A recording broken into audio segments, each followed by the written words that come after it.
Oh, fabulous. Hello, hello. Once again, it's me, Makisha Noel, founder of Creative Culture Tribe. I am so excited for the Creators Masterclass, Social Media Marketing and Branding Edition. For those who are tapped in on Facebook Live, I'm going to introduce our opening keynote session here today with our guest, Pauleanna Reid. I'm so excited for this conversation. I'm so excited for this conversation. I have folks reach out to me saying, "Oh my gosh, I really want to meet her. I really want to engage with her." So look, Pauleanna engages on social media. So if you want to reach out to her on social, she will respond. But for those who are in the building here today, for those who are in the building here today, you get more of an intimate opportunity to connect with Pollyanna. So to introduce our powerhouse session, how to build a world class brand today, I introduce to you Pauleanna Reid, ghost founder and founder of Writer's Block. Her agency is responsible for some of the most talked about pop culture moments, books, and noteworthy speeches, leveraging years of experience building brands and serving as a communications advisor across industries. And authority figures trust Pollyanna with their legacies. I'm gonna say that one more time for the people in the back. But like Danielle likes to say, the people in the cheap seats. authority figures trust Pollyanna with their legacies. So, ladies, I am so excited to introduce Pauleanna Reid. Hey, I love your energy, Mackie. Oh my God. Thank you Thank so you, thank much. you. Yes, I'm just so happy to have you here today because the last time that we did a talk together on a panel, it was in real life, but it Yeah, was 4 years ago, I literally know. days And it before was the world shut beautiful. down. It was Yes, one of the best in-person live event. It was so good. The vibe, the energy. Andrew was there, who's a great friend of yes. ours. Yeah, you've been doing this. Remind the people. Thank you, thank you, thank you. And that's why I'm so hyped that we could be having this conversation because what I was saying to the group a bit earlier is the power of community, especially as we're building, right? Like to be in community with people who knew you when you were just coming up, right? Like Pollyanna was there. I think we met in 2018 on social media, online. And so from there, we started to build a relationship, build a friendship, and to be able to do this together, I'm just so mind blown. So I'm so excited to dive into this conversation because what I want folks to take away from this conversation here to this opening keynote is to gain that advice on developing a strong brand identity. I want folks to be able to walk away knowing that they can create impactful content, and I also want them to know that you all can leverage your digital platforms for that growth. So this conversation is going to explore a few themes. It's going to be about the importance of authenticity, about consistency, and community building in today's competitive environment. Woo! I'm ready to tap Yes, into this me too. conversation. I'm ready, girl. Let's All go. right. Yes. Okay. So let's get into it. I want to talk about the beginning of your journey, Pollyanna. So in your 20s, you used to use PTO, formal, obviously we know paid time off, but in the words of the culture, prepare the others because I'm about to be outside, right? You used to use your PTO to travel to New York, and you found yourself or made decisions to even sleep in airports to meet with those important people. So I want to know what can you share what drove you to make these sacrifices earlier on? And how did those experiences shape your brand and shape your career today? Absolutely. That's a really great question. So I believe in proximity to opportunity, right? I am born and raised in Toronto, Canada. And one thing I've noticed about the neighborhood or the area in which I live is that we have an opportunity desert. And so what that means is, at a very young age in my 20s, I hit my ceiling in how much I could earn, in the opportunities presented to me, in my career path, in the network. And so, TD Jakes says, you will not go further than you think. And a lot of people don't go outside of their hood, right? There's a lot of people that Mm-hmm. we know that just stay in the comfortability of their community. And I knew in order to skyrocket my career, my business, I knew that I had to stretch myself. I knew that I had to put myself in situations where I could shake things up, situations where I was a little bit scared, right? A little bit uncomfortable. And so the first city that I attempted to build my network within is New York, right? They say New Mhm. York is a city of dreams. And so, social media is meant to be social, but those relationships, you should try and make an attempt to build them offline as well. And so, um, for me, what honestly, I won't say single handedly, but what played a big role in shaping my business and making me a millionaire is the time that I spent in New York. So I was an executive assistant in the corporate world for 10 years, assisting presidents and CEOs from various industries. I would use Mhm. all my PTO. I didn't take one vacation.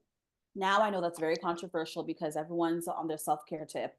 But this was back in my 20s when I was, I'm bred, born, and raised in hustle culture. I used all my PTO and I would schedule time, schedule meetings, coffees, lunches, dinners from 9 a.m. to 9 p.m. for, let's say, a 3-day period. There are times I couldn't afford a hotel. There are times I couldn't, I didn't necessarily have close relationships to bum on someone's couch. And so I slept at LaGuardia Airport, tucked away with my bags in my hands. And, I always ask myself, even today, what is the average person not willing to do? And I go the extra mile because the extra mile is never crowded, right? And Mm. sometimes I feel like there's just certain opportunities that you will earn or that you will receive just by being in the room. I was in Mm. the lobby of a building in New York City, um, and a Caucasian gentleman walked up to me. We're both in the lobby, and he said, without even a hello, what is it that you do? Like, what are you doing here, right? Not even knowing that I later found out he owned the building, right? And so I leveraged my elevator pitch. I told him what I did, and that was my first $20,000 contract on the spot. He was like, "I need Mhm. someone like you." Right? If I wasn't there, that wouldn't have happened. Mhm. I've had amazing dinner parties. There's just so much opportunity that has come from just being in the room. So I just want to remind people that being broke and being inexperienced is actually an advantage because it forces you to be creative. And I think that it's delusional to assume that clients will just fall into your lap. I started my career in ghostwriting with no contacts, no relationships. And I just really think that your expectations often exceed your effort. And you just have to think about life and business like a math equation, right? Remember back in the day when we used to do long form division? Now everyone's using calculators. I put pen to paper and I ask myself, like, what does the next logical step look like? Mhm. Ooh, okay. So you broke down a lot just now, and I'm just like, what? You slept in the airport? And that was my journey as well.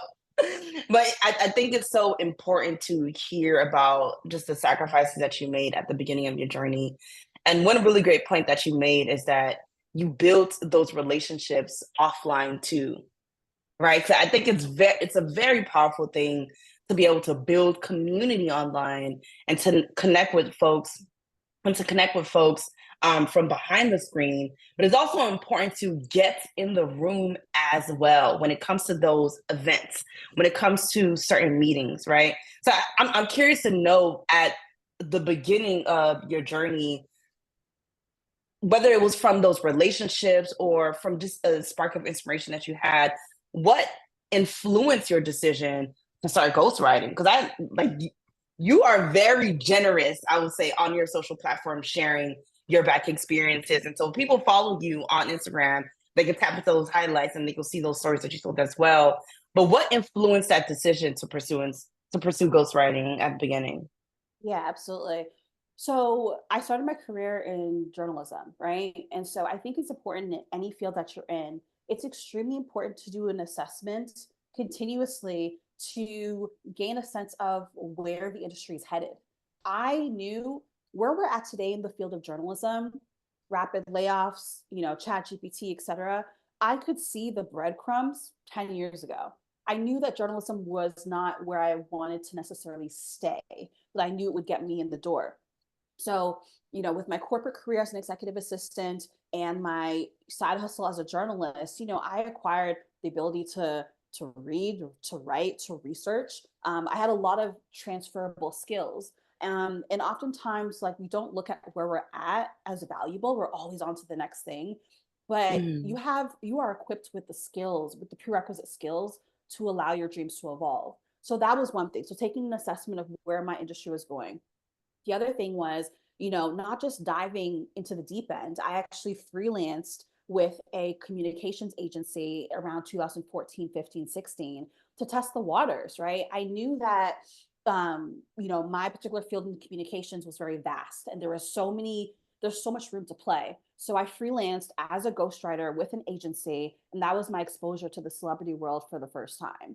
I was able to see, their infrastructure, their systems, how they communicated with clients, how they earned clients, requests for proposals, etc. And that really opened my eyes. My first assignment was to write a speech for a world-renowned supermodel, right? They threw me in the deep end. And so when I submitted it, they had no edits. And I said, oh, okay, Okay.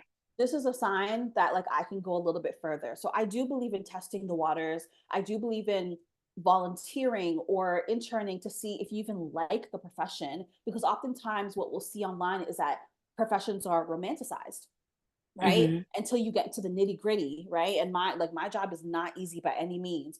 And so for me, like how I define entrepreneurship is, someone who's able to also identify a need and solve a problem, right? Take the initiative to solve a problem. And so what I think is, oftentimes the test leaves clues. And so that was one clue. But the other clue was I just also noticed I'm like a pop culture junkie. And I just also noticed like cancel culture was erupting during this time. I also noticed that we had an epidemic of bad leadership. I noticed that the community, society, we just, we oftentimes don't know who to trust.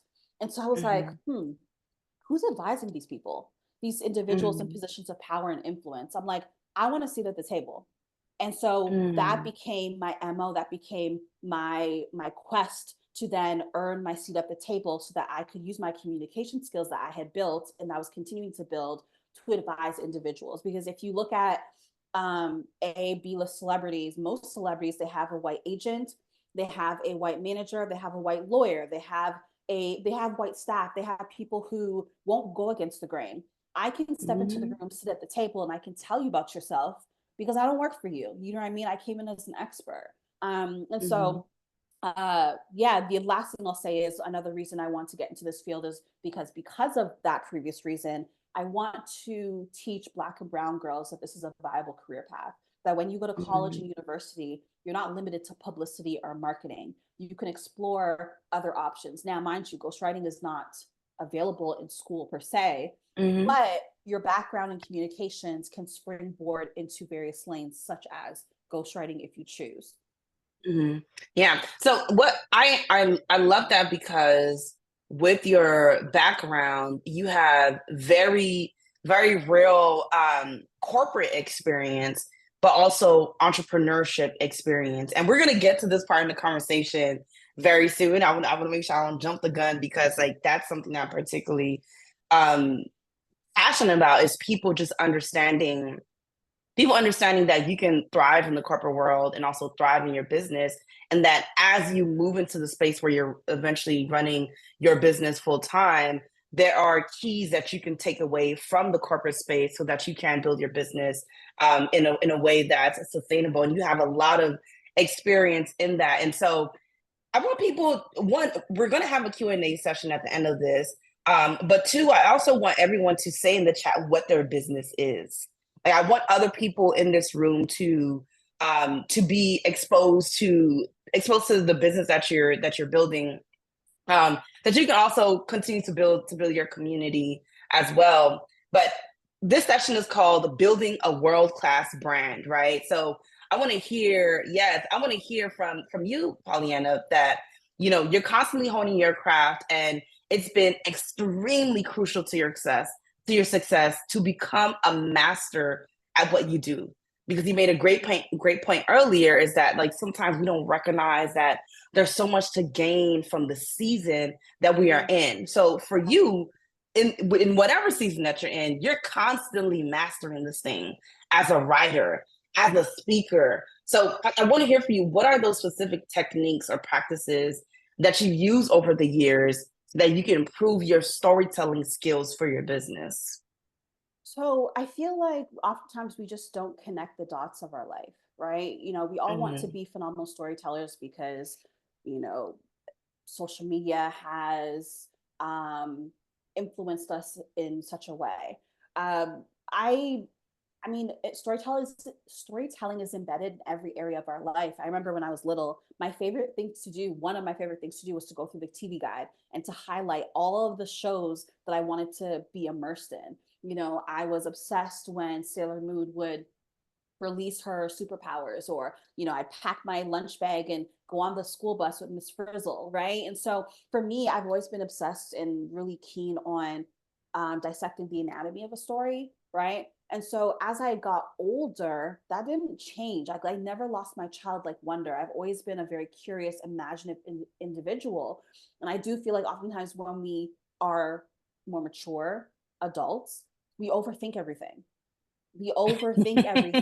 And so Ooh, we're so stiff, thanks. we're so rigid, we're so boring. And I do feel like the most successful entrepreneurs are the individuals who keep their childlike wonder alive.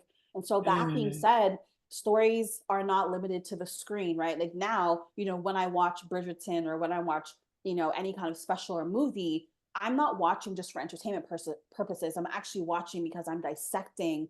I'm like putting myself in the writer's room and thinking, oh my gosh, like, how did they come up with those loops and turns? Whether it's Grey's Anatomy or This Is Us, like, I'm really fascinated by how they've come to certain conclusions, mhm, complexities, the overlapping.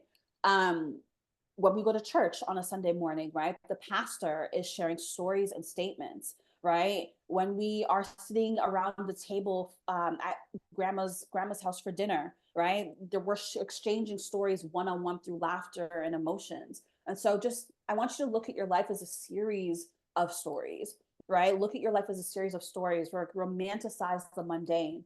Other things that you can definitely keep in mind is you don't have to feel forced to jump on trends, right? I really want you to think mhm, about how you can solve problems in people's lives through your own personal stories. Like, offer stories through the retelling of your own. Don't just I don't like when people just preach, right? The reason why I think mhm, my content cuts through the noise is simply because everything's rooted in a story. So oftentimes I'll share a personal story and then I'll extract the lessons from it, using inclusive words like we and us instead of you, right? So people feel more connected.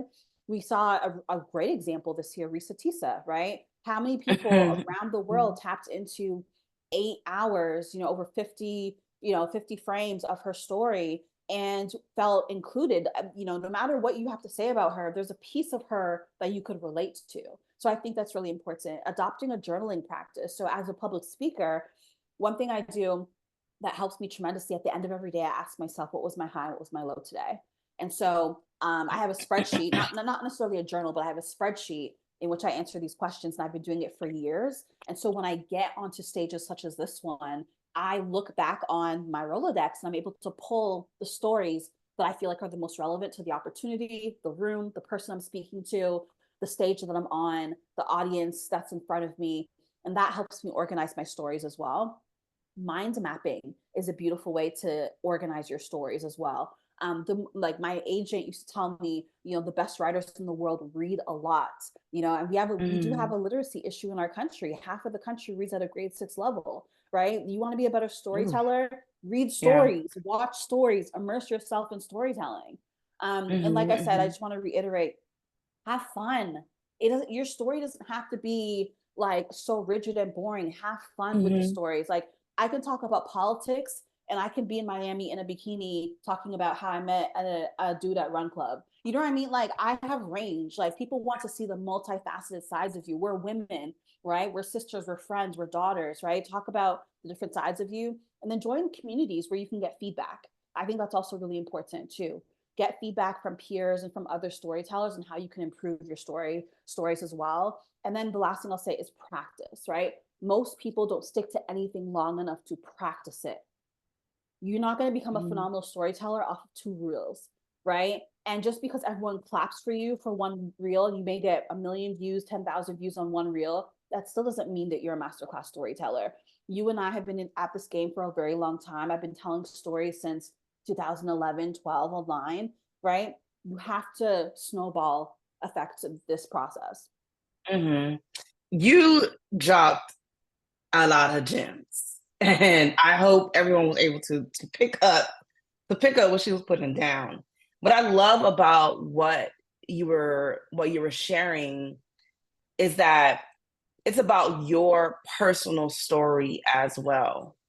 Because when we're talking about building a world class brand, we're talking about not just because of like the content that you put on social specifically. Because I think sometimes we get lost in the details. We get lost in, well, how long should this reel be? Well, what should what should the cover graphic look like? What should the Yeah. feed look Who like? And cares? like, Honestly. yeah, like oftentimes we get stuck in those specific details, and I find myself in that place as well. But when you think about the brands and the stories that are known around the world, that are known around the world, is because of people's own personal background. It's because of their experiences. And one thing you said many years ago is that like when you're able to come into a situation and eliminate tension and add value. Well, I was taking notes even though I was moderating that conversation in 2020. But when you're able to eliminate tension and add No, value, like that's reduce stress and add value. reduce stress and add value. Okay. Okay, good. Reduce stress and add value. Like that's a part of the story as well. That's a part of the problem that you're solving for the communities that you're serving with your business. Oh yeah, go ahead. I have something else that came to mind. Another rule of thumb that we tell our clients is if it isn't something that you're passionate about or don't know shit about, don't touch it. Right? You Mm-hmm. don't have to be a part of every single conversation. I think that's really Mm-hmm. important.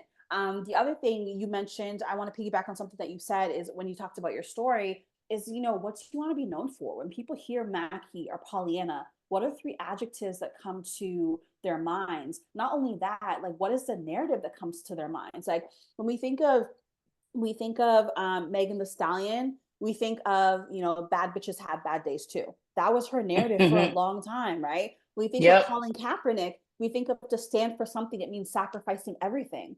Paris Hilton, her narrative, it's still which still stands, right? She had that documentary and she was very passionate about the troubled teen industry, right? Demi Lovato, she talked about for a very long time her road to sobriety, right? So what is your core narrative? Of course you can deviate from it and there's going to be pivots and turns, but think about when someone hears your name, they have to be able to affiliate it or associate it with a core narrative.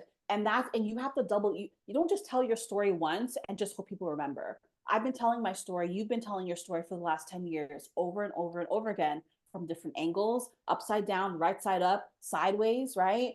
So I think it's just really important. When you think of Serena Williams, what I think about the ball is in your court when she had that partnership with Bumble, right? Mm-hmm. Brilliant. So you really have to just think about like what is your core through line. Also, I want people to understand that storytelling is also not limited to you sitting in front of a camera. Like Mm-hmm. storytelling is across the brand as a whole. Storytelling is your website, the colors that you choose, right? The logo that you create, the font. Storytelling is the copy that you write, like how your website tells a story. It's your media kit, right? Storytelling is your elevator pitch, right? Like, so how you introduce yourself, how you, your sales skills, your one on one conversations. Storytelling is not just you in front of a camera, storytelling is in every single aspect of your life.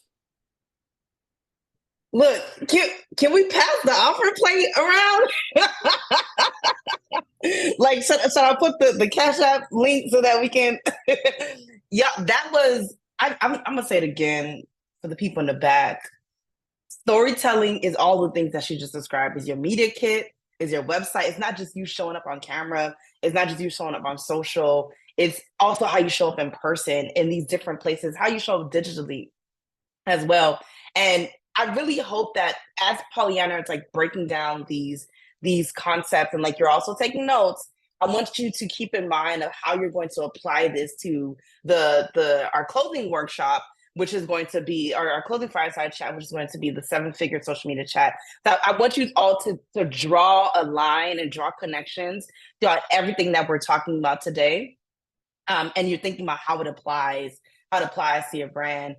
For those who are tapped in on the stream, I hope you're able to gain some valuable tips as well. Okay, so I want to get into this next part because you are a mentor to millennial women, and so being of the millennial generation, there are certain challenges that we experience in understanding that our path is not linear. I also think it's not just the millennial generation, not just Gen Z, it's also Gen X, all the generations that exist currently on this planet. Since the pandemic has changed the world and how we interact with each other in person and online, how social media platforms have also impacted how we engage with each other. I want to hear from you about that journey, about what are some of the common challenges you see people face when it comes to building a business. Because as we said at the beginning of this conversation, is that in this generation we often find ourselves just out of frustration, boomerang from I'm going to be in the corporate world, I'm also going to build a business, and I'm also going to do this and that, and we believe that we need to be the perfect entrepreneurs because we see the overnight success of folks over time, but not realizing that our journey is not linear, right? So, what advice do you have for those who kind of find themselves boomeranging back and forth and kind of hearing your journey of building a six-figure business from your cubicle? So I want people to hear about that as well. And you're on mute as well. For sure. So I was a side hustler for 10 years, and I was perfectly okay with that because my former life as a professional athlete, I understand the importance of getting in the gym and building your muscle and getting your reps in, right? And so I think it's okay to boomerang, right? Who writes the rules? Nobody, Mm-hmm. right? Like it's okay to boomerang. It's okay to change your mind. It's okay to allow your dreams to evolve. Um, there was a time that I quit and I wasn't ready for the real world. I wasn't ready for entrepreneurship, and I jumped back in the corporate world. This was many, many years ago. And but the second time I quit, I was ready to bet on myself. And so a few things were important to me. Number one, I paid down my debt as much as possible. So it wasn't something I had to worry about. The second thing that I did was I made sure that I had a consistent track record of sales, right? So I could look back over Mm, a year and it on paper in black and white, I was able to prove to myself and show myself that I could sell something. And mm, so I didn't necessarily jump without a plan. The first time I did, the second time I was more intentional. But like I said, whether it takes you 10 weeks, 10 months, 10 years, it doesn't matter. As long as you are on the path, because the journey is what's most exciting. So don't mm, trip. Don't trip. All of us are trying to figure this out. mm-hmm. Don't we know? Yeah. All of us are trying to figure Don't this we out. know? So Mm-hmm. Mm-hmm. Yes, I appreciate you sharing that perspective of like I jumped once, didn't work out. I jumped again, but this time I had a plan. I think it's a very powerful message because in the conversations that I've been in having, from conversations with you, conversations with Danielle and my other friends who are in business, is knowing what's for sale, right? And knowing that you can consistently sell that product or sell that very service. underestimated. You have to build your sales skills, Hmm. and that's part of having strong oral communications. A lot of times that's part Hmm. of storytelling. When I get on a call with a prospect, with a potential Hmm. client, oftentimes they have already made up their mind that they want to hire me. They tell me that they've got lost in their content. Now, these are the ones that actually do their research. And it's because of storytelling.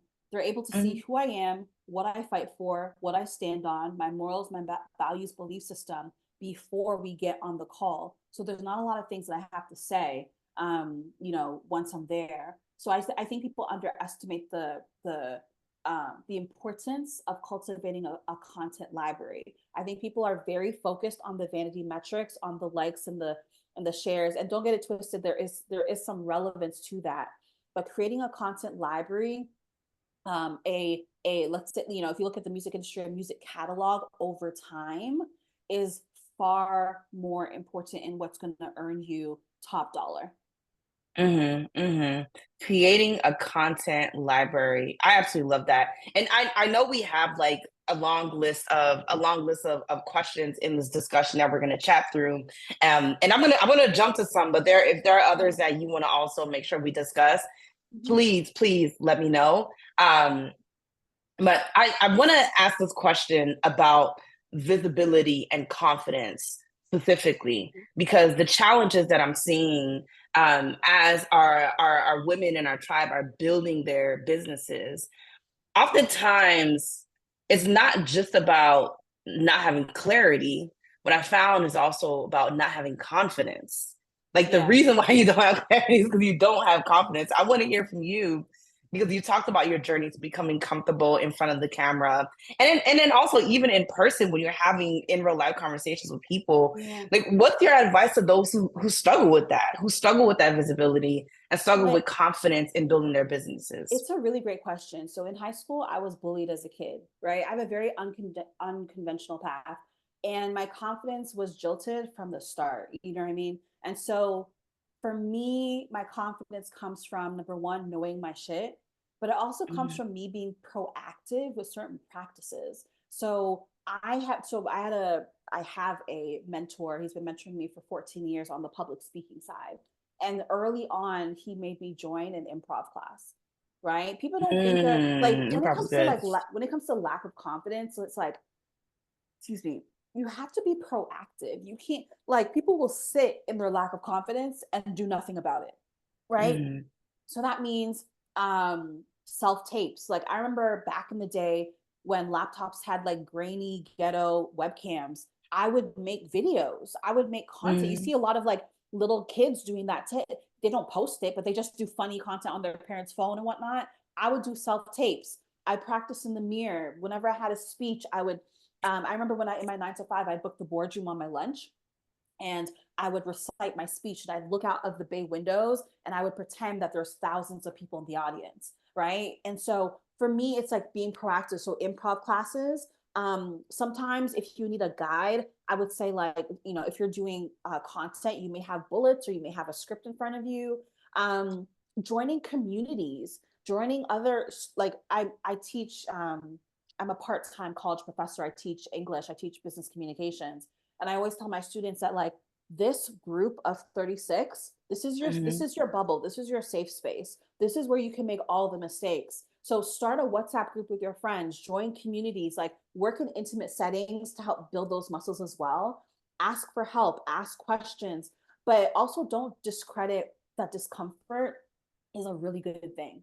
Now, like I've been public speaking for many years. I still get nervous. I still ask God to bless me with the right message and the right words to say that will help somebody, right? I still get those butterflies, but you have to just know that confidence is built over time, right? And so Mhm. I think I have a therapist, and I think every business owner should have one. When you also know yourself and you know your stuff, Mhm.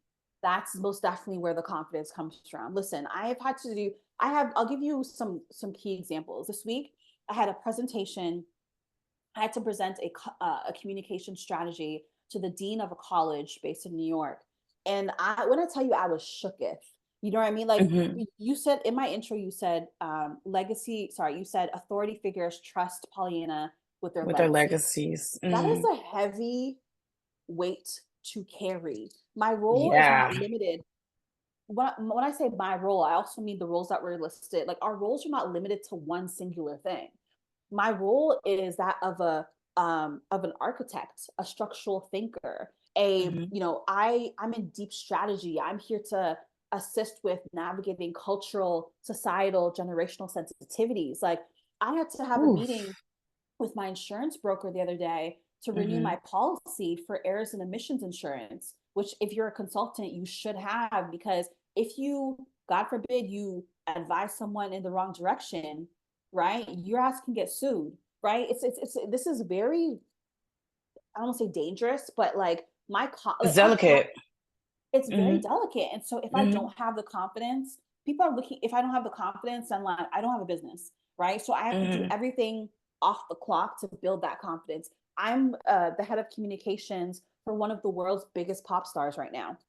Mhm. And Next week I'm currently wrapping up a 30-page brand and website assessment. And like I have to have the confidence to not only curate that content but present it. Plays the rooms that get bigger and more important requires you to know your shit, requires the confidence, or else you're always going to be on the lobby level. You'll never get to the penthouse.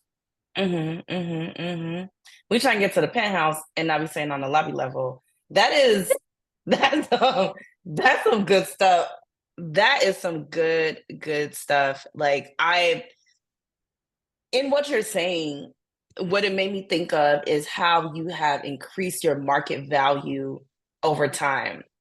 And I want to draw some parallels to your favorite brands, right? Like at the beginning, I talked about some of my past clients have been Nike, Samsung Global, MasterCard, Walgreens. And so when these brands tell those stories and use their platforms to, resonate with their audiences, um, they're very clear on what those pain points are. They're very clear on where the market is headed. So I'm gonna give you an example. I think the Paris Olympics is happening right now, right? Like I literally texted my doctor and he's in Paris. He's in Paris with NBA players. And so Nike, in one of the past projects that we did together, and I can't wait to see how it shows up online, is that breakdancing is a newly introduced category in the Paris Olympics. And so, in an effort for Nike to be a part of the conversation and to show that they understand the nuances in culture, those differences across those different cultures, they're like, well, how can we be a part of the conversation and show up in a way that we understand dance communities, fashion communities, right? And so my role in creating that strategy and doing that research was to help Nike understand in Mexico, Sydney, Australia, Tokyo, and Japan how those different cultures differ, but what are the common themes and the common stories I'm finding across those cultures, and how can we put that into the marketing? How can we put that into the way we show up in real life, in stores during the Paris Olympics? And so it's a powerful thing. Like I want you to really draw those parallels between what you're doing with your brand and how these bigger brands are also doing it. So Pauleanna, I want to hear from you about how can our business owners that are in this masterclass think about increasing their market value, whether it's introducing introducing a new story to the slate of content that they put out, or whether it's like working with a particular partner or client, or I just want to hear what are those ways they can think about that. For sure. So, when a potential client sees that you've worked with all those brands, that earns their respect, right? And so I think what a lot of people don't do is show their receipts, right? Oof. And oftentimes what happens is people will question, why didn't I get picked for that opportunity? Why didn't I get hired for that stage? Why did that brand partner overlook me? It's because they don't really know you. That's one part of it. But the other part is you just have this expectation that let me circle back and break this down even a little bit more. Like I'll go back to the division question, right? Showing your work. Back in the day, me and Mac, we had to show our work, right? Cross out the 2, carry over the 7. Apply that same theory to your life projects, or what I like to call your purpose portfolio, right? So professionally, right? You want to show your receipts. So you're playing in traffic, right? And you're showcasing how you got from A to Z. If someone were to research me, it's very clear what I've been up to for the last 10 years. So oftentimes people are just showing up and expecting people to choose them. They want to see your work. How did you get here? How did you get to the final equation?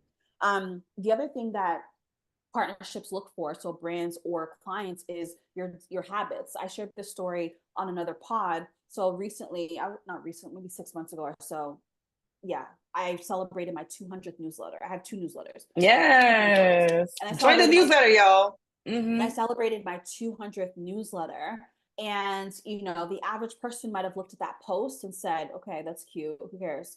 But me, knowing my audience, knowing that I have a community of women and I also have executives, celebrities, politicians, athletes, etc., notable figures, millionaires and billionaires, they're looking for your habits, right? They're Mm. looking for invisible tangibles, is what I like to call it. So my 200th newsletter represents my ability to cultivate community, represents my communication skills, represents my ability to garner attention, represents my consistency. And that's why people hire me, because when they look at my receipts and they look at my track record, they're able to extract all of these habits that are most valuable to their next project, to their next book, to their next speech, right? So I think that's really important. Other ways I've increased my market value. And when we say market value, I want to credit Amanda Seals for teaching me this.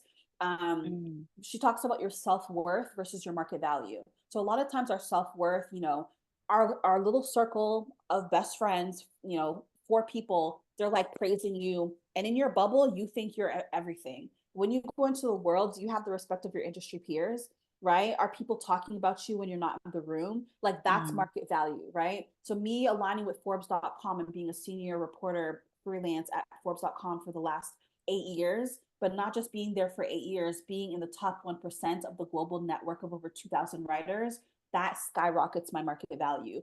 Me teaching at a college, being a college English professor part time to running my business shows people that I can teach a topic at a finer technical level, skyrockets my market value, right? Me having a purpose portfolio, so not just being a one trick pony. I love to mentor. I love volunteerism. I've traveled around the world volunteering.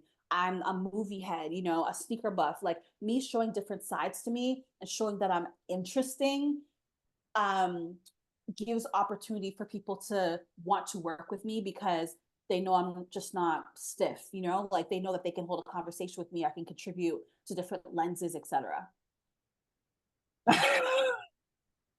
Yo, I'm literally here just like snapping it out. Like, say, talk your shit. Here's the thing for those, for When you those, add color to your life, listen, yes. a lot of the work is done offline. When you add Hmm. color to your life, it it allows you to be creative, it allows you to be expansive, and it allows you to be strategic, right? Um, I'll tell you a quick story because I know like we're down to time. I was at a conference and Lala Anthony, I don't know if I should have said her name out loud, but whatever. Lala Anthony was on stage, right? It's fine. It's fine. It's all good. Lala Anthony was on stage and she was sharing the stage with a host and they were doing a fireside chat. In the Q&A, someone stood up, a gentleman stood up and he said, how can we work for you? There's about 200 people in the audience. And she said, honestly, I need some help with my social media. So immediately I'm in the seat. Mind you, I'm not a social media strategist. I just, you know, live on the internet. Immediately I'm thinking to myself, okay, what is the average person not going to do? What does the extra mile look like? So she answered his question. He sat down. That night, I got home around 10, 11. I put together a social media deck of all of the ideas that I could come up with, all of the missed opportunities because I didn't saw she didn't have a videographer, she didn't have a comms lead, she didn't have a photographer. So I'm like, what are all the missed opportunities that she missed out in this room? And I DM'd her and I said, hey, my name's Pauleanna, introduced myself. I said, hey, I put together some notes for you. I noticed that you're looking for a social person. And here's the lesson though. Here's the caveat. I didn't want to be your social media manager, right? But we talked about Hmm. reducing stress and adding value. We talked about, you know, going. So the other thing is that people don't know is when you go through the front door, it's often crowded, right? So number one, I knew in a sea of young people, nobody's going to go home and do a deck right away. No, Hmm. I Hmm. doubt, Hmm. I doubt she got approached by anyone else. And number two, I also knew that it was going to get me in the window, right? So like most people will go through the front door, the traditional way of doing things. I'll go through the back door or the window. So Mm. I was able to get a meeting with her team because I brought this deck forward. Now, my goal was to explore other projects with her, but I was able to at least spark conversation. And again, it's because I had transferable skills. I identified my transferable skills. I live on the internet. This is not rocket science. I can present some ideas to her, catch her attention, and expand the conversation. So it's really about reading between the lines. Like that's how you increase your market value is public, but it's also in those private moments too. Mm. Woo. Okay. So yes, yes, yes.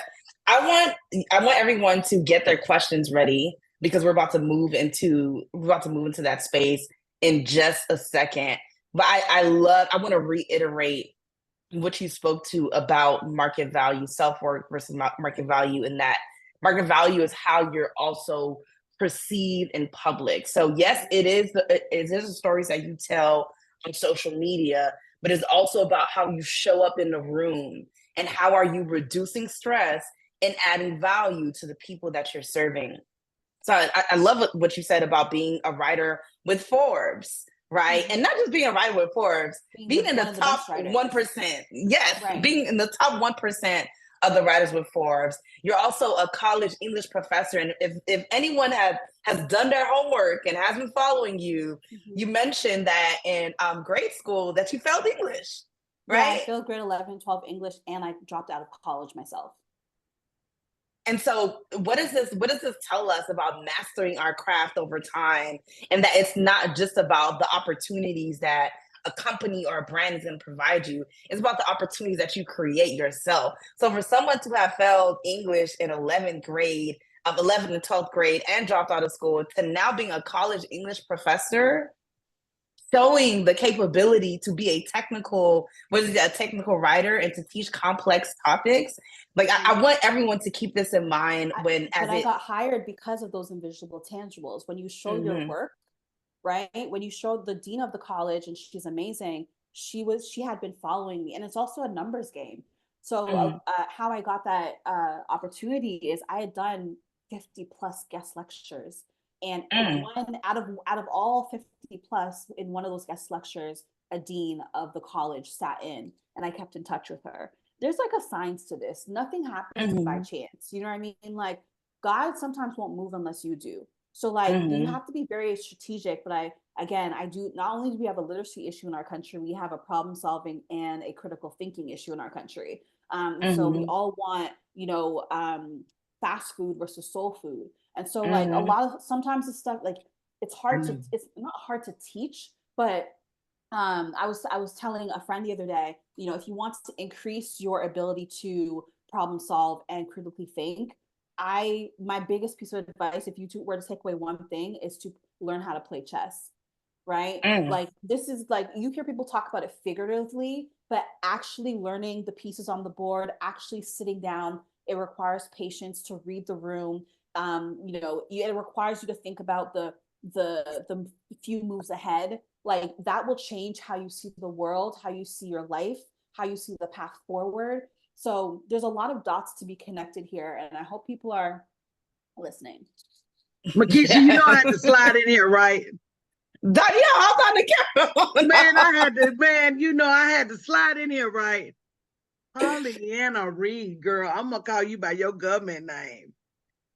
I told you, Danielle. If Black and brown women don't take anything away from today's conversation, except for the fact, keep your receipts.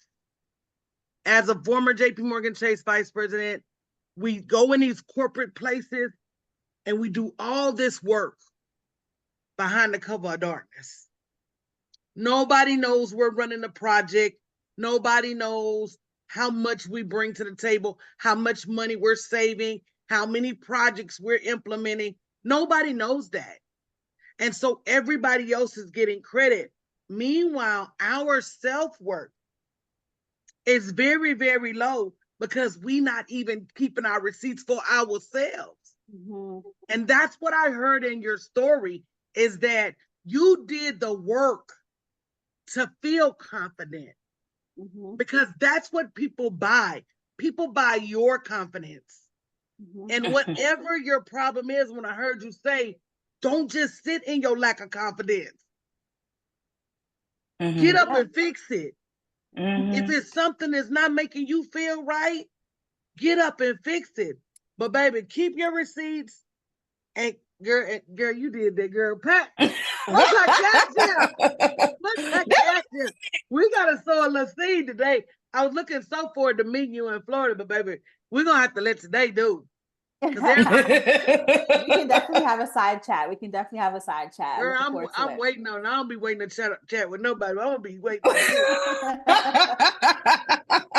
I told you, Danielle. Listen, Pauleanna is that girl, and so I'm so happy that you're sharing these gems, and I want to give people the opportunity to ask questions because I am fully invested in this conversation, and so like we could easily be talking for the rest of the time, but I want to be very clear and respectful of the time people have. So that's also how you can increase your market values, by taking up space, playing in traffic and taking up space. So something like a Q&A, there have been many times where I was shaking and uncontrollably scared to raise my hand in front of a room of people. But that's how you get people to know you. Like if we were in the main auditorium and this was a live event, like anyone who didn't stand up and speak with their chest, I would have instructed for them to do so. Oftentimes you'll see women in the crowd and they'll ask their question from their seat. Baby girl, no.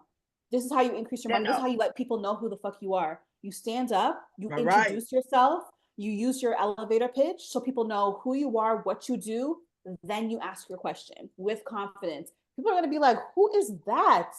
Who is that? And they're going to want to get to know you. And same thing just happened. Because Lay was like, you off camera. I'm like, I know.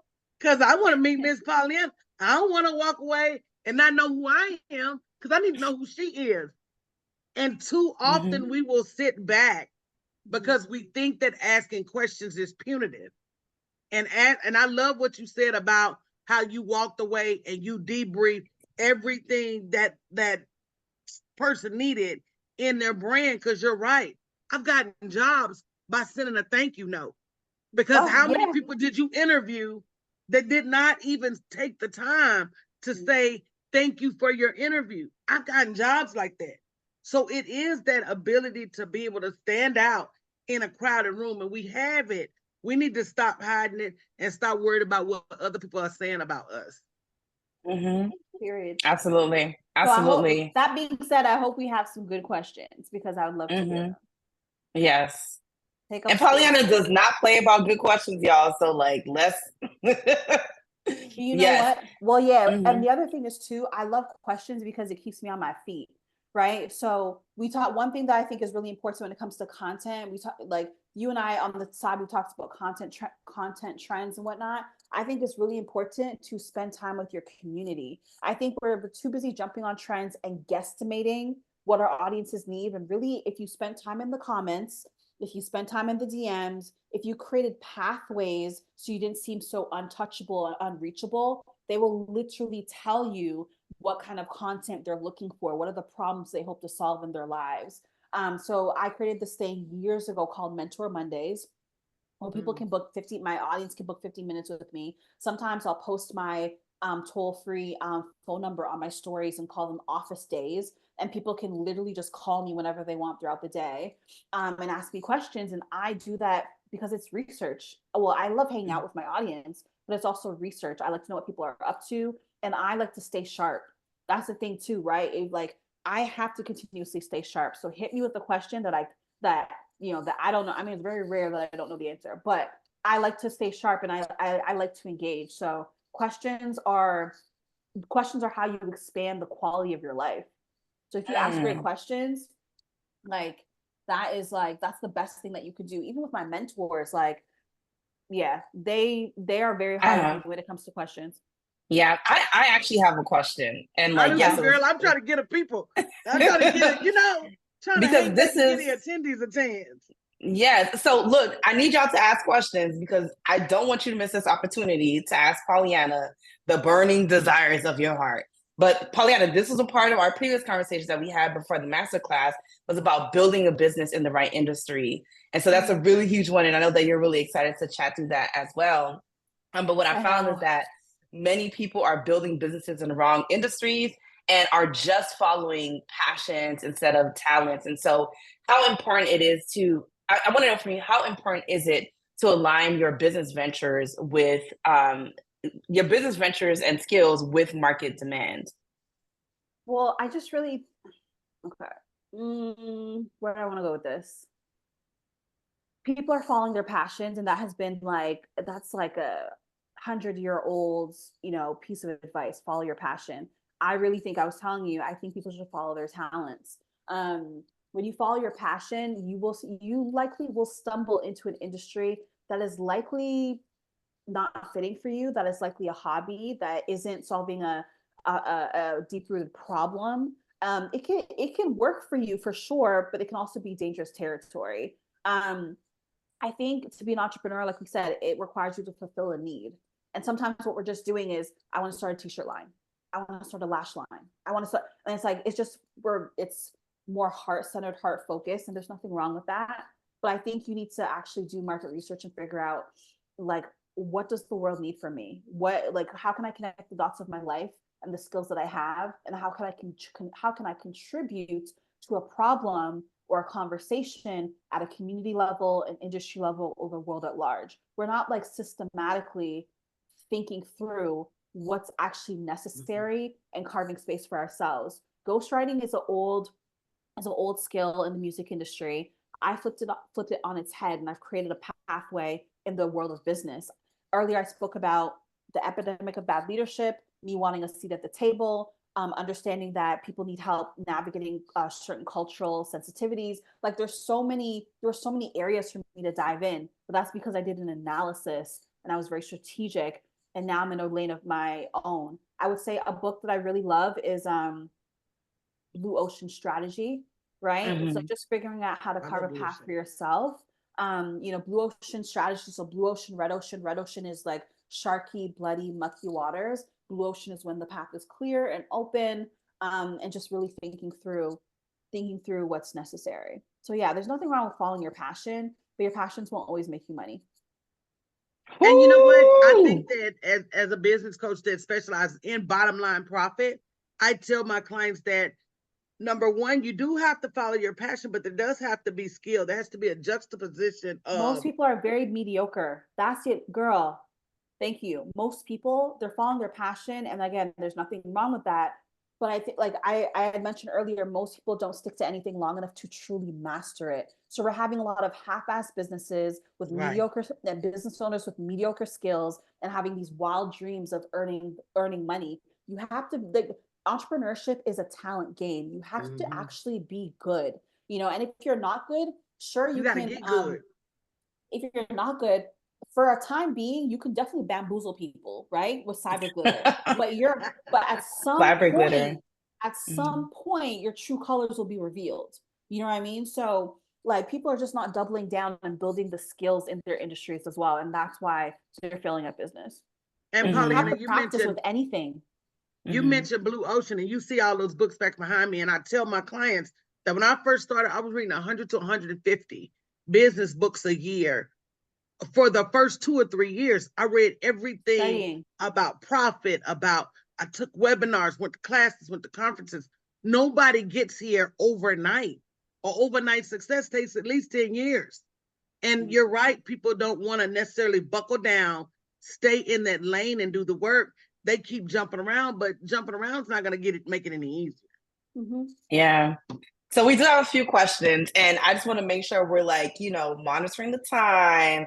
Lay is letting me know that we moving into territory where we're supposed to have a break time, but we do have a few questions, and if everyone is on board, I'm gonna go ahead and ask you those questions, Pauleanna. So first question is from Tamara. So I'm still working a 9 to 5, but I started my company this year. Okay, welcome, business owner. I heard you say you plan to walk away the second time. So what were some of the mental processes you practiced to walk away from corporate? Mental practices? I mean, honestly, with anything in life, like I come across as confident, but I'm scared of everything, low key, right? Like, a lot of times you have to talk yourself into it. Right? A lot of the times, joining communities, like having relatable experiences with other peers also helps. Conducting informational interviews with people who are on the other side of greener pastures helps as well. Like talking through this big life transition with a professional, with a therapist also helps.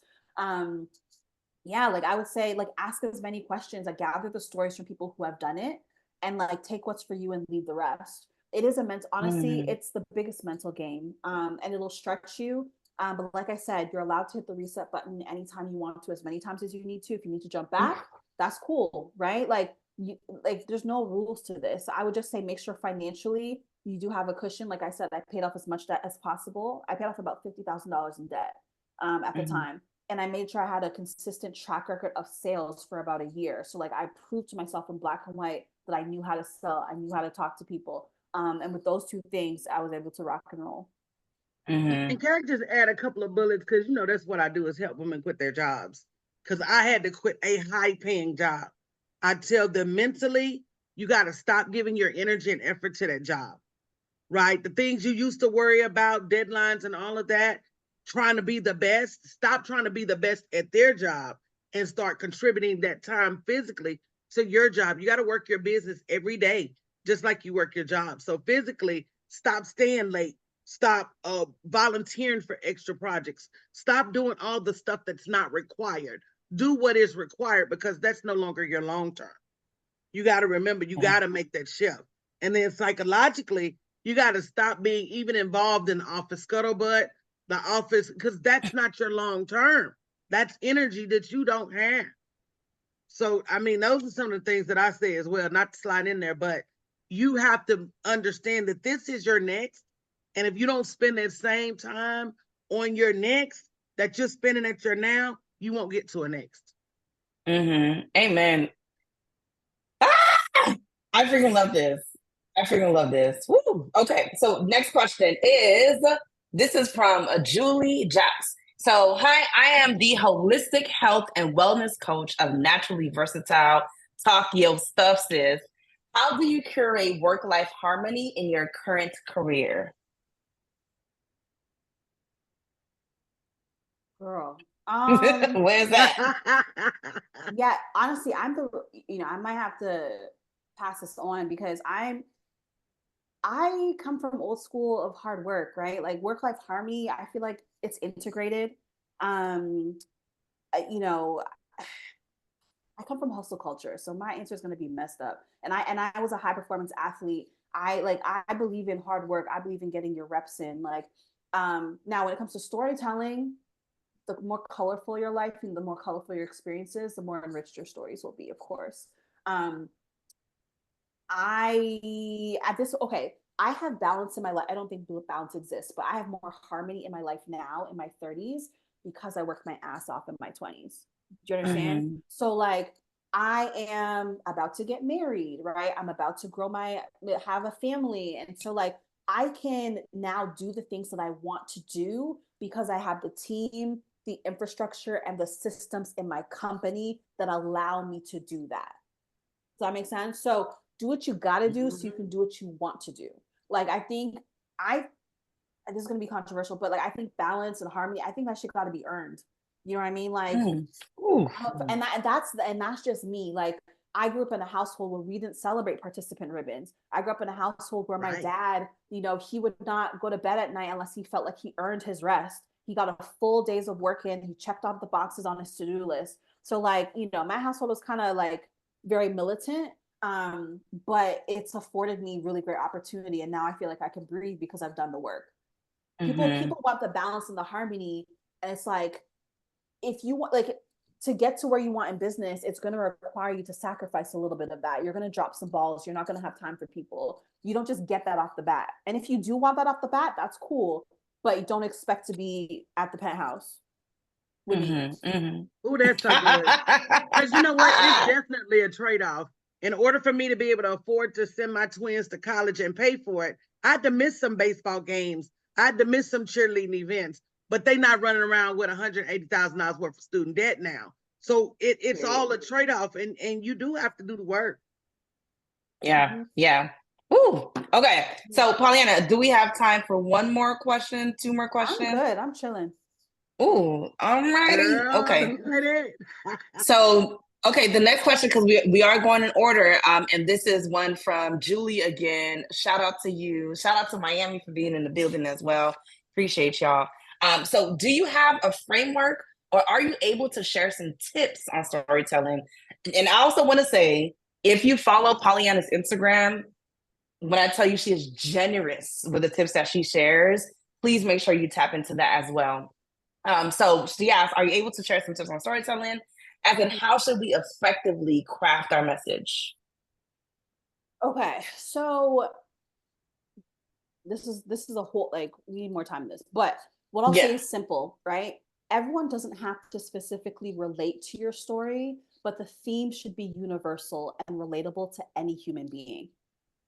So Mm, I may not have gone through the miscarriage. I may not have had issues with my dad. I may not have, lost my puppy, right? But the theme should be universal. I've experienced loss.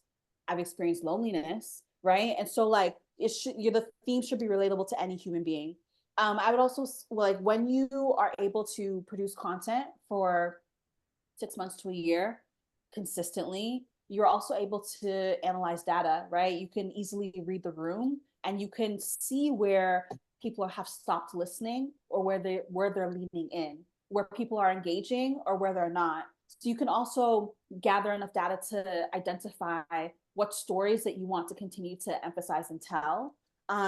You Another great tidbit, like when we're writing stories, we're writing speeches and books for clients, we try to make visuals out of words. So I mentioned earlier, romanticizing the mundane. So making visuals out of words is something you want to think about. Um, when you are, we talked about solving problems, right? So when you're on stage, understanding that, like, when you came into, when I came into this room, right, the situation was X. There was a problem. When I leave, it will now become Y. People, organizations, brands, they pay for change, right? So like, also solving a problem is really important. Knowing who your audience is really important. What are their pain yeah. points? What are they going through? What are they experiencing? And then thinking about what will help you cut the noise is when someone asks you a question, not just answering the question directly, but grounding it in a story as well. Like in writing, we say show, don't tell, right? So if you can Mhm. find moments where you can show your answer versus tell your answer, I think that will be, I think that will help a lot. And I think that's it for now. I had one more, Yeah. but I can't remember. Yeah. So I think this last question, you touched on it a little bit in the response that you just gave. But Tiffany on Facebook asked, I've been in the insurance industry for over a decade, and I'm just now seeing the need to build a community. What steps do I need to take now that I've created my Facebook group? I'm not really on Facebook like that, but I can talk generally speaking for About community community building, and then building. Yeah. if either of you want to jump into Facebook, so I'm not really on Facebook like that. Um, I've been building community for over 10 years. Um, I think that when it comes to content and community, so we talked earlier, there's a lot of things we said earlier about actually spending time with your community, getting to know your community. So, like, not being so unreachable and so untouchable that you don't, like, I know who my VIPs are. So, there's an essay that Kevin Kelly wrote in 2008 called The 1000 True Fans Theory. And he says you only need 1,000 true fans to make a living from your art. They're the ones that's going to drive 300 miles to see you, to hear you speak. They're the ones that's going to buy your audiobook, your paperback, your hardcover, right? They're the ones that are your VIPs. So it's also paying attention to people who consistently engage with your work.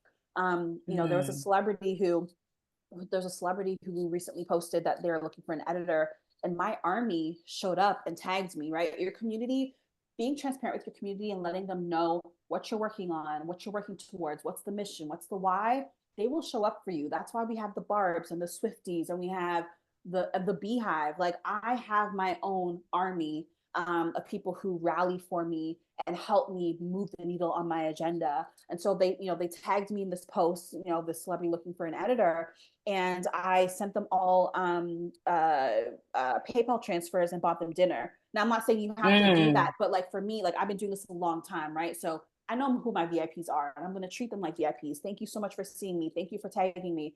I comment on most comments. I'm consistent with my content. So, like, don't you hate when you're flipping the TV, you're flipping the channel, and then your favorite show that's supposed to be at 2 o'clock on a Tuesday is not there? Like, if you don't consistently show up, then they fall off, right? So consistently showing up for them is really important.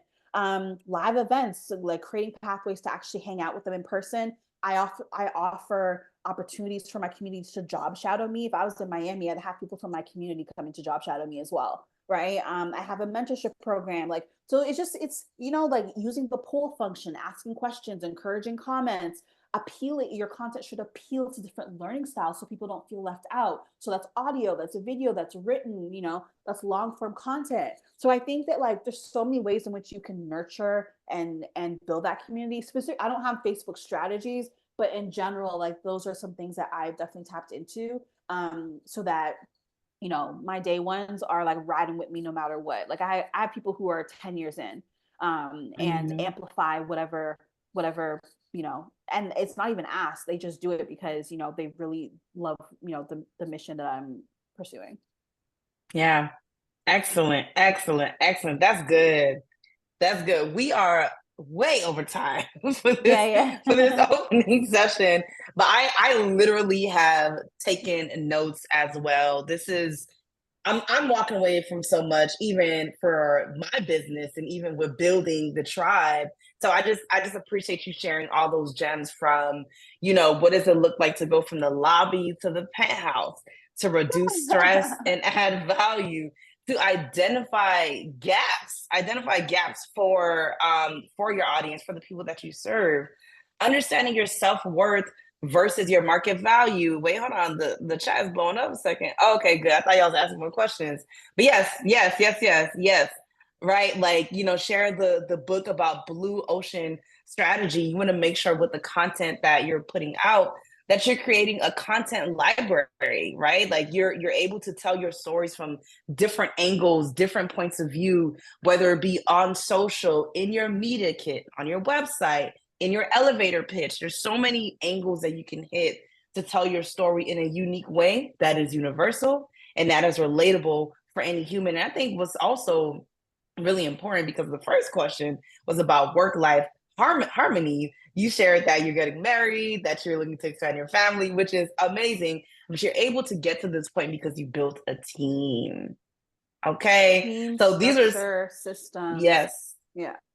Yeah. So these were some of the gems that were dropped in this conversation here today. Y'all, Pauleanna, can you let the good folks know where to find you and how to tap into you, tap into your platform after this masterclass? Also, can I say one more thing? Yes. It's like burning my soul. Okay.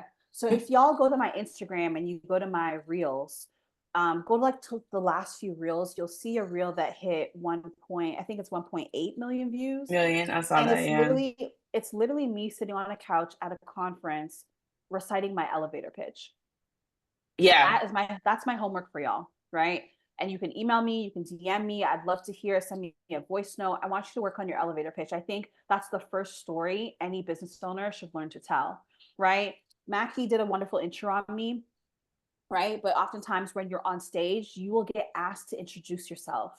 That is your moment to hook every single person in that room in, right? Mm-hmm. And so Mackie, she could have said, Pauleanna, tell us about yourself.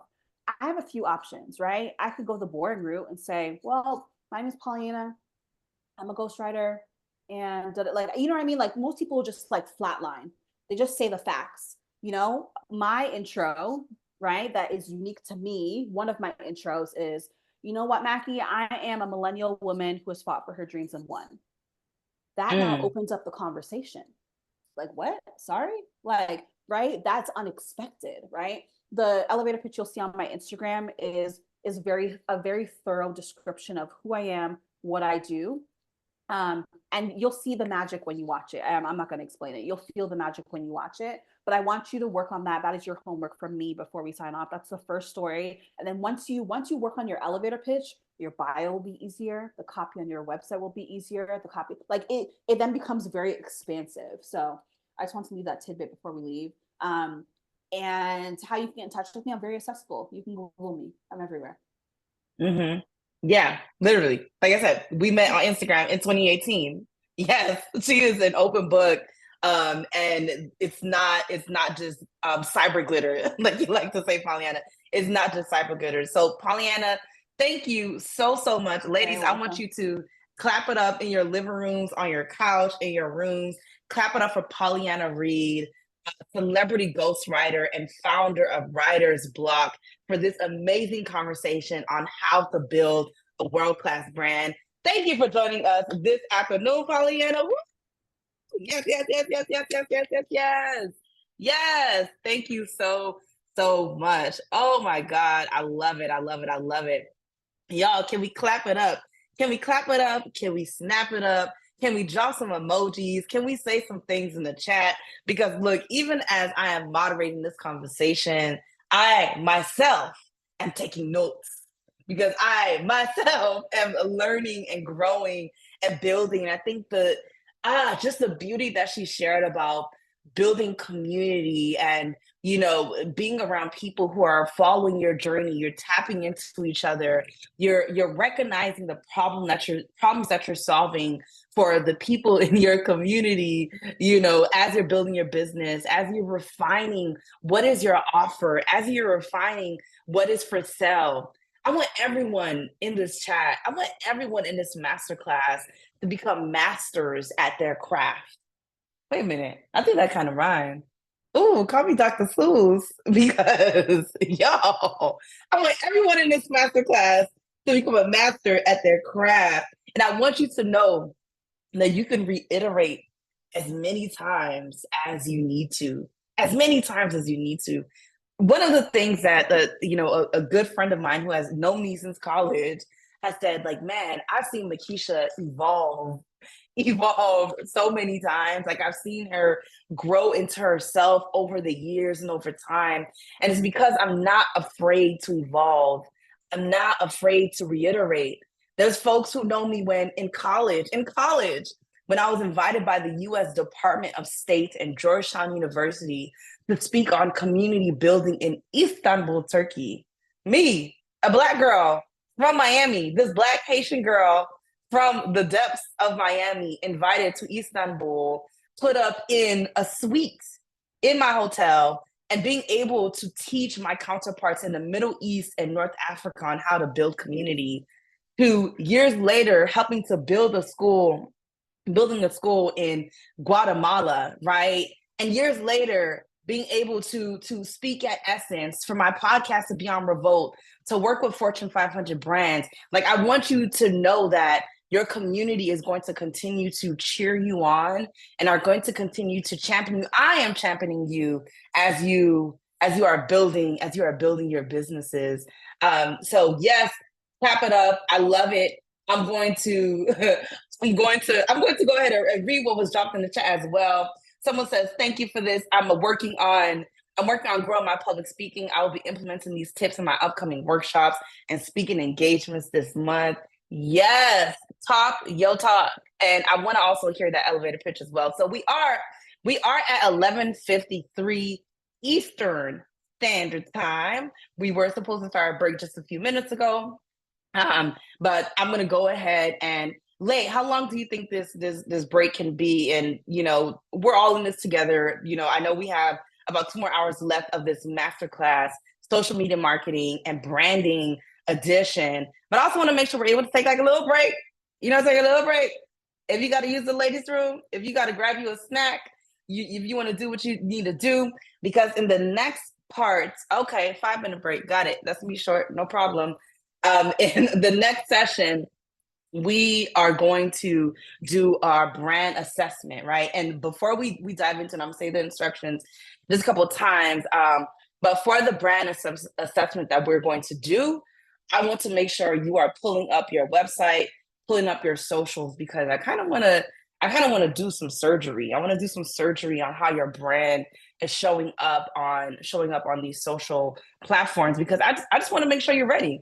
We're at the middle of the year. We're in July, right? And we have just 5.5 more months left of the year. And so I just want to make sure you are well equipped. All right. So let's go ahead and take this 5-minute break.